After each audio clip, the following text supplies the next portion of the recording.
In addition to the selection tools that we saw in the previous chapter, the ones at the top of the toolbox, Photoshop offers yet another selection tool way at the bottom. See this thing?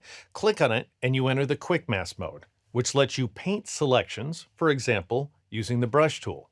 Here's how it works. Start by selecting an area using, let's say, the lasso tool.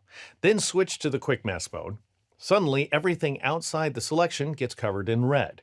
This is what's known as a Rubylith overlay.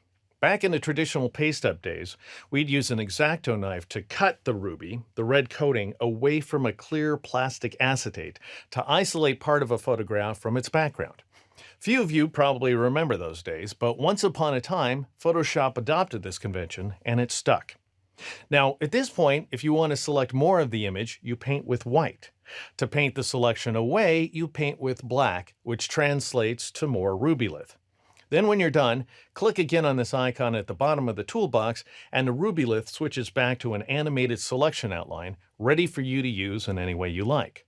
What's great about the Quick Mask mode is that it shows you the exact edges of your selections. So unlike the marching ants, which can't show you the difference between hard edges and soft ones, the Quick Mask mode displays your selection with unflinching accuracy.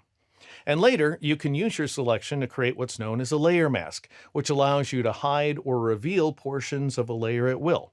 Now, if you're new to this topic, it probably sounds pretty strange, but I promise it will all make perfect sense by the end of this chapter.